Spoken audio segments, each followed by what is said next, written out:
its roles as an opposition party. And now to our conversation today. For most Nigerians, creating jobs is how best to create a positive economy. The federal government is now set to launch over 2,000 compressed natural gas-powered buses and tricycles to mark 1 year in office of the President Tinubu administration.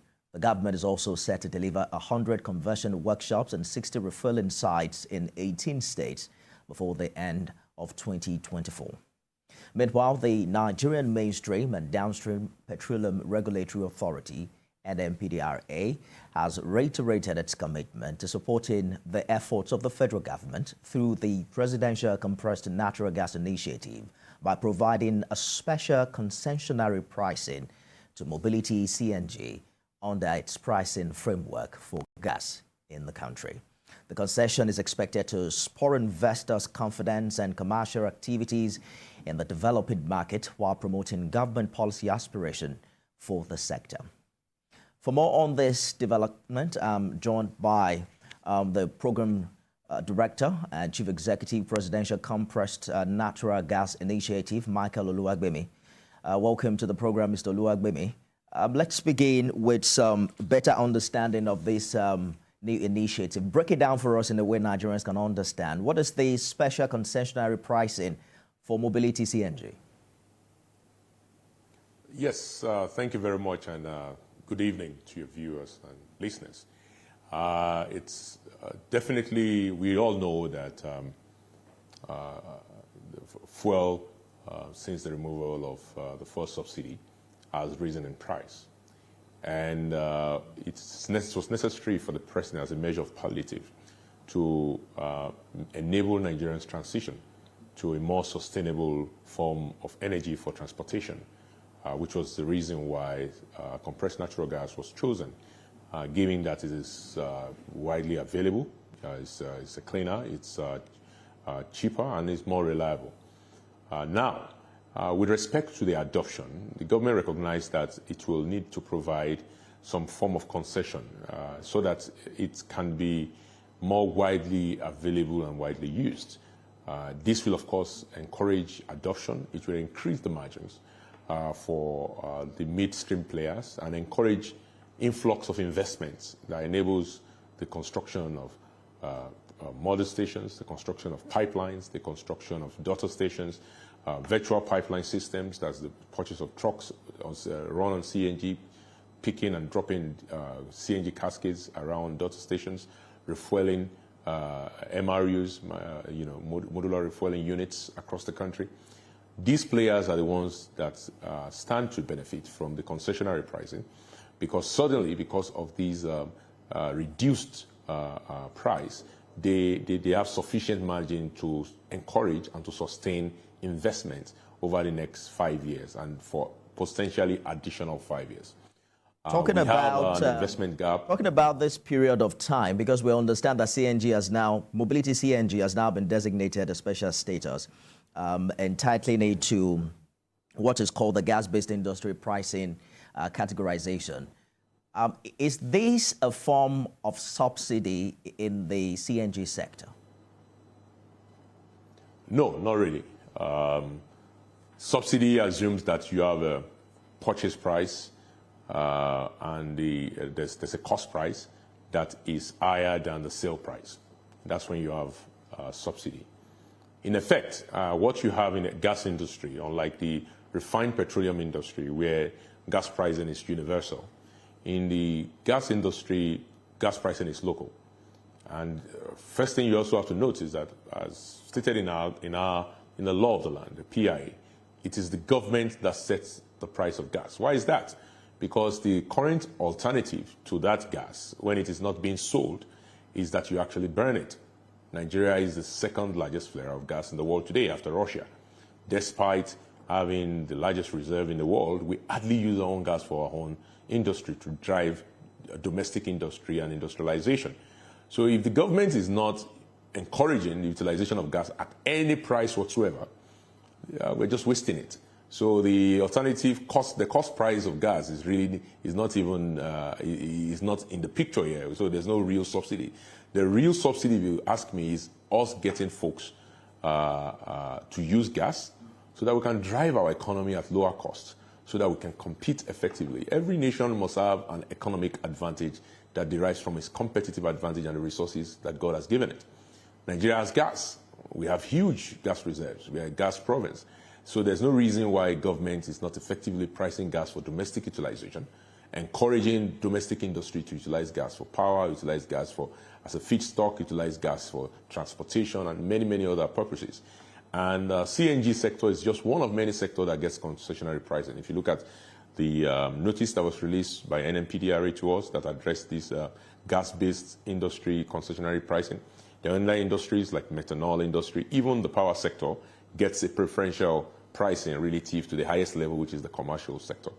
But we just happen to enjoy a much lower pricing than those other sectors because government knows the imperative help us understand, of building infrastructure for the sector.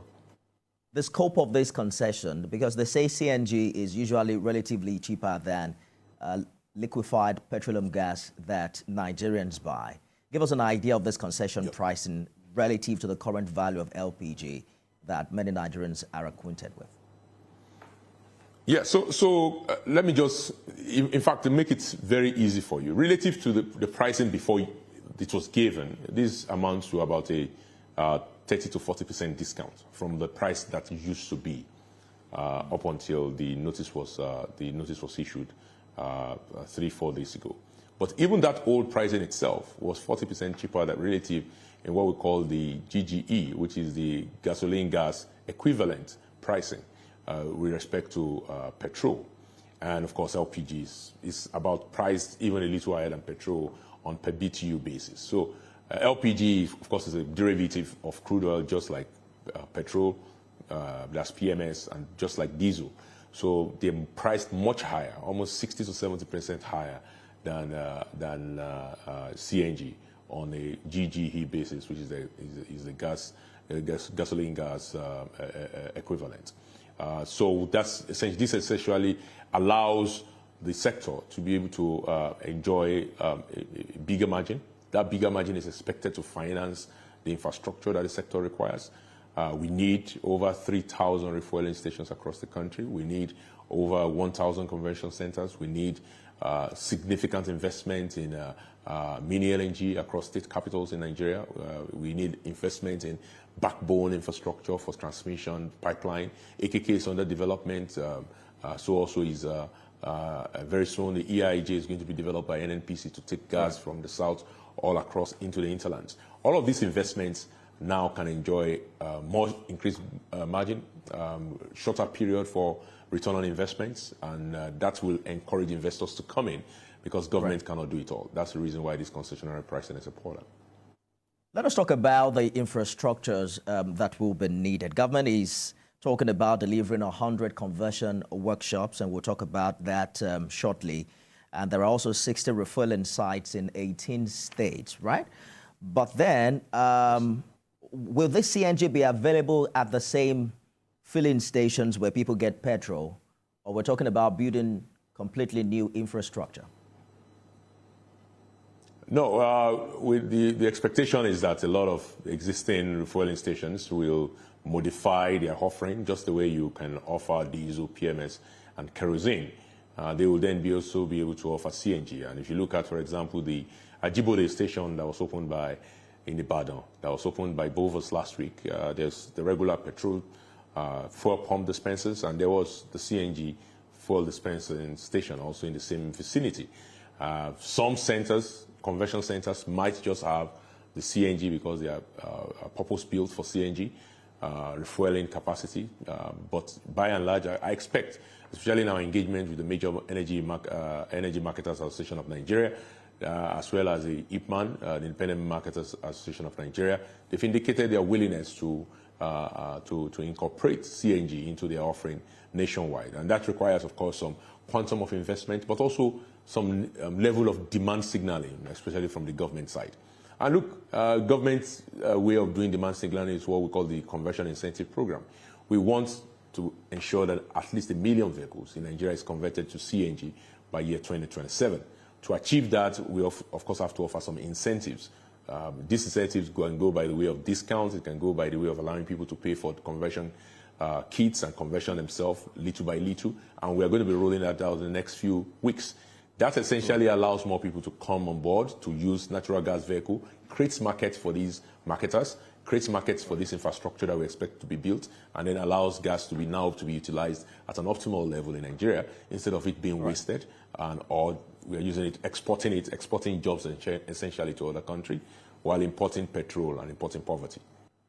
Mr. Oluwagbemi, let's take a breather and we'll be back with more on the program. Stay with us, everyone. Michael Oluwagbemi is Project Director and Chief Executive of the Presidential Compressed Natural Gas Initiative. He joins us live from our Abuja studio. You mentioned that the vision is to get at least 1 million natural gas-propelled vehicles on our roads by 2027. I believe that will mark a major energy transition in the transportation industry. But how soon do you see a significant private sector buying? Yeah, we're already seeing it. As I indicated, in the last 4 months, after we had a robust investor forum in 2023 December. And right after that, we've seen investment of over $50 million in the sector. Various companies today are announcing investments in refueling plants, in mother station investments in virtual pipelines, investments in daughter stations, investments across the value chain of setting up conversion workshops. Some are even looking at setting up manufacturing plants, including manufacturing of CNG cylinders, auto gas conversion kit, valves. All of these things are coming every day. We are seeing in NMPDRA the level of permitting requests has jumped up dramatically. There's over 120 permits requests currently now being attended to by the authority. That indicates that investors are interested in buying it. The reality is that the government alone cannot do it all. The required investment for us to get those 1,000 vehicles, we estimate will be about 1 million vehicles, by 2027, we estimate will be about $2.5 billion.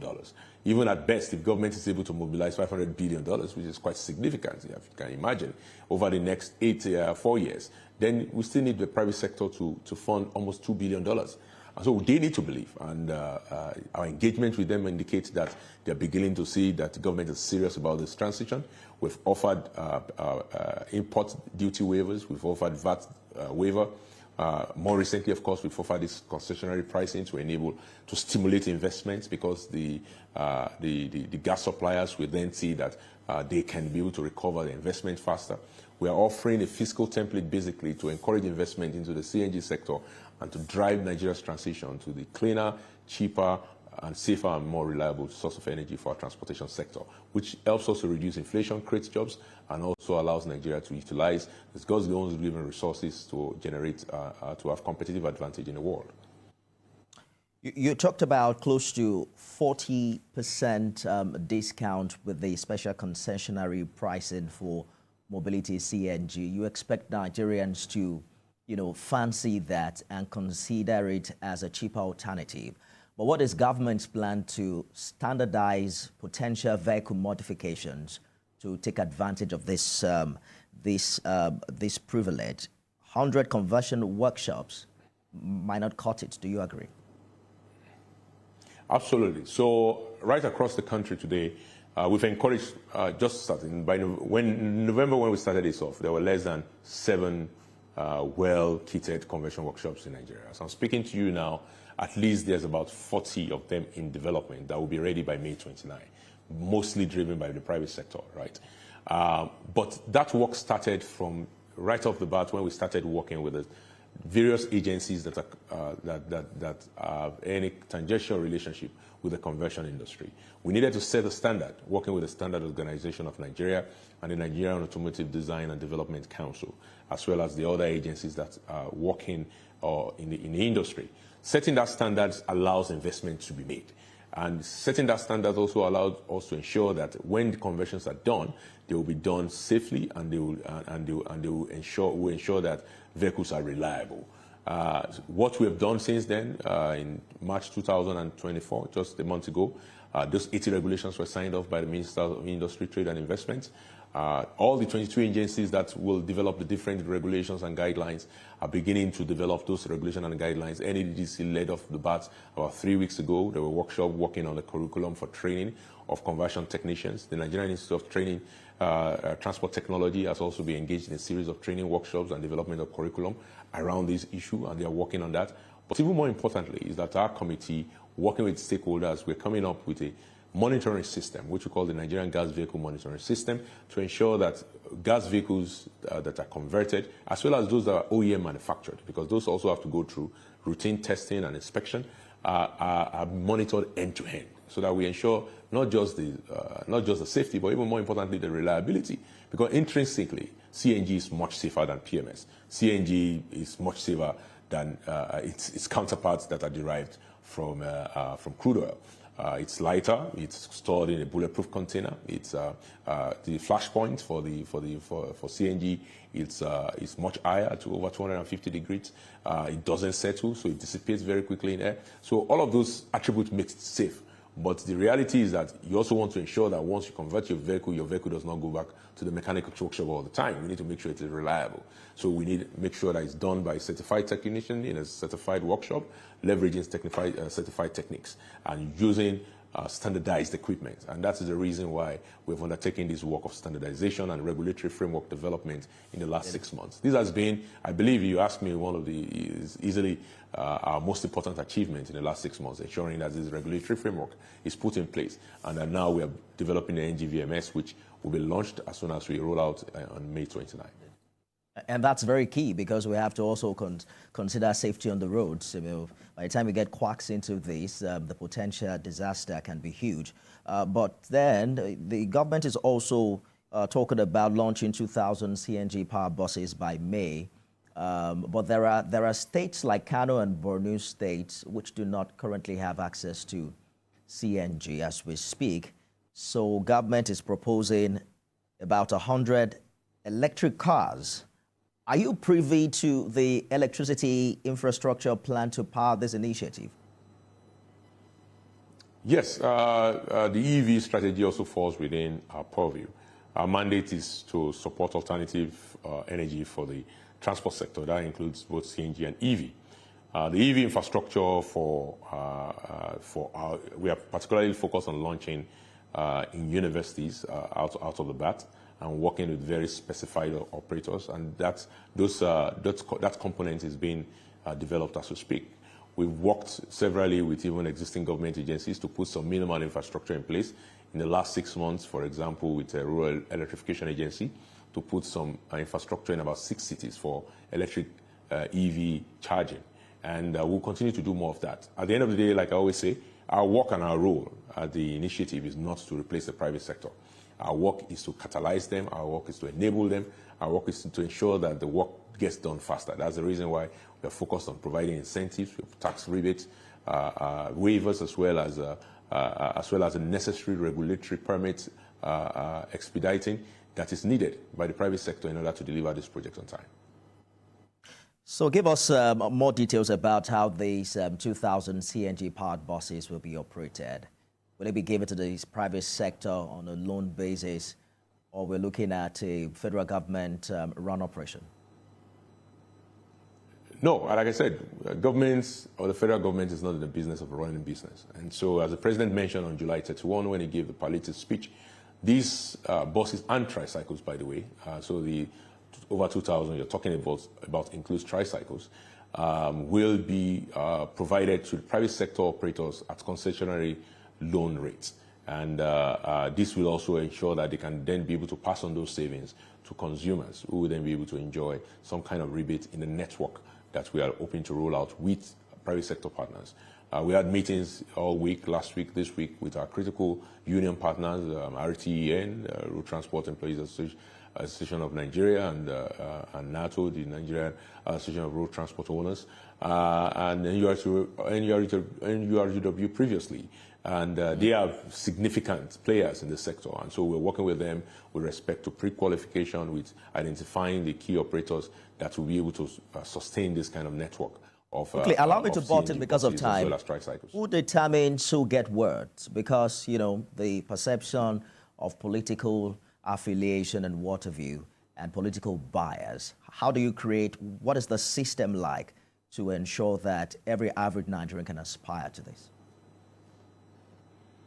Yeah, well, it's not going to be aspired to by every average Nigerian. An average Nigerian is not a bus operator. So you, first of all, you must be already have an experience running this business. Every average bus yes. So you, exactly. So if you're already in the sector, aim is to make sure that we make this accessible as possible. We're working with development finance institutions of government. You'll be screened purely based on the financial aspect of this. Of course, there are limited number of buses and tricycles at first instance, but over time, when there's a financing scheme, it allows you to be able to unleash capital and be able to do more, leverage that capital. So we are working with our partners at Development Bank of Nigeria, ECOWAS, Bank of Investment and Development as well. And we're hoping that as those fundings get catalyzed, then even the limited stock that we're having at first instance will be grown over time so that the adoption rate will be faster. But let me say this.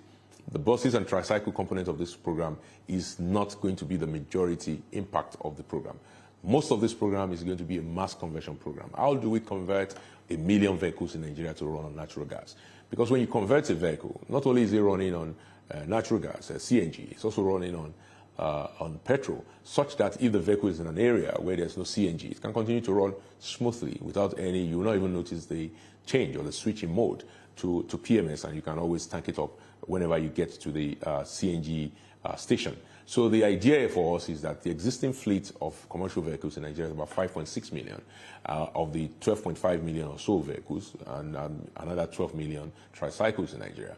Our idea is that let's convert a significant number of the existing fleet. Let's have a mass conversion program. The government is going to offer an incentive to do that conversion. To us, it's not a giveaway, if you ask me. It's really, at the end of the day, about how do we utilize our gas instead of flaring it. The alternative is worse. Not only are you losing money because you're not selling that gas for anything, you're also damaging the environment. Right. And so what the point we're making is that we're moving forward with the mass conversion program, and I look forward to launching it very soon to the benefit of all Nigerians and various institutions, especially the mass transit sector, including ride-share operators. We look forward to it as well. It's a major litmus test to federal government's plan to bring relief after removal of full subsidy. So everyone is counting on it. I've been speaking with Program Director, Chief Executive, Presidential Compressed Natural Gas Initiative, Michael Oluwagbemi. Thank you so much for talking to us. Thanks for having me. It's a pleasure. That's our program today. You can watch it again at midnight and at 6 a.m. tomorrow. I am Nifemi Oguntoye.